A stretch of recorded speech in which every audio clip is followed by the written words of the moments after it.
안녕하십니까. 생활 속 한자의 의미를 알아보는 시기오만가지 서범식입니다. 지난번 영상에서는 제사장이 팔에 화려한 장식을 하고 춤을 추는 모습을 그린 업슬 무자와 말과 소리 등을 통해서 알게 된 알식자, 그리고 본능적으로 알게 된 알지자까지 알아보았습니다. 오늘은 누구나 가지고 있는 성씨에 대하여 알아보도록 하겠습니다. 먼저 구체적으로 들어가기 전에 질문 하나 드리겠습니다. 어르신이 자네 성씨가 무엇인가? 라고 물어보신다면 어떻게 대답을 하여야 할까요? 저는 참고로 부여서씨입니다. 예, 저는 부여서가입니다. 라고 대답을 할 수 있을 것입니다. 그러나 이 대답은 잘못된 것입니다. 아랫사람인 나를 낮추어서 서가라고 말을 해야 한다고 합니다. 그러나 나의 일족은 낮춤의 대상이 아닙니다. 우리나라를 저희 나라라고 말을 할 수 없는 것과 마찬가지입니다. 그래서 올바른 대답은 예, 저는 부여서씨입니다. 라고 말을 하는 것이 맞습니다. 그럼 또 어르신이 묻습니다. 자네 성은 무엇인가?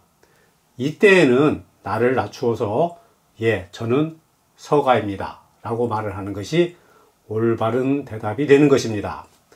아주 옛날 하, 은, 주, 나라 이전에는 남자는 씨로 그리고 여자는 성으로 호칭을 하였습니다. 그러다가 하, 은, 주 이후에 천자가 덕을 세운 제후에게 성을 내려주고 그 사람이 살고 있던 지역을 씨로 삼았습니다. 즉 성은 혈연을 말하는 것이고 씨는 지연을 말하는 것이 됩니다. 자전에서는 천자건덕 인생이 사성이요 조지토이 명지씨라고 하고 있습니다. 이 말은 천자는 덕을 세운 사람에게 성을 내려서 말미암아 살게 하고 그 땅을 주고 그곳을 씨로 명하였다 라는 뜻이 되는 것입니다. 그래서 앞에서 말씀드렸던 서는 성이 되는 것이고 지역 이름인 부여는 씨가 되는 것입니다. 우리나라 사람들이 성을 처음으로 사용하기 시작한 것은 7세기 중반 신라의 진골 귀족들이 성을 사용하면서부터입니다. 처음에는 지배계층으로 당나라에 유학을 다녀온 지식층과 당나라와 교역을 했던 상인들로부터 시작된 것으로 보고 있습니다. 성과 씨가 본격적으로 일반에게까지 보급이 된 것은 고려 초기입니다. 물론 이때에도 향리 또는 군역 등을 담당했던 정호 계층에게까지만 보급이 되었습니다. 부역의 의무가 없던 일반 백정은 이름만을 사용했습니다. 여기에서 흰백자는 없다라는 뜻으로 백정은 군역 등의 의무가 없다라는 의미를 가지고 있습니다. 고려시대에는 일반 농민들을 백정이라고 했고 군역 등이 없었습니다. 조선시대에 와서야 백정은 도산업 등을 하는 사람을 뜻하는 말이 되었습니다. 우리나라의 성씨 제도가 중국의 영향을 크게 받은 것은 사실입니다.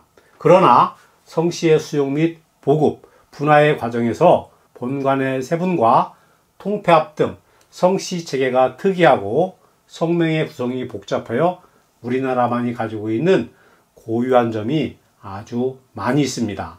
먼저 성과 본관은 가문을 나타내고 이름은 가문의 대수를 나타내는 학렬과 개인을 구별하는 자로 구성이 되어 있습니다. 개인의 구별은 물론이고 가문의 세대까지 나타나는 세계에서 그 유래를 찾아보기 힘든 특이한 성명 체계를 가지고 있습니다. 그럼 글자들이 가지고 있는 의미들을 한 글자씩 풀어보도록 하겠습니다. 성씨 성자는 성씨나 백성이라는 뜻을 가진 글자입니다. 백성은 100가지나 되는 많은 성을 쓰는 사람이라는 뜻입니다. 성자는 계집여자와 날생자가 결합한 모습입니다. 날생자는 초목이 올라오는 모습을 그린 것으로 날것이나 태어나다 라는 뜻을 가지고 있습니다.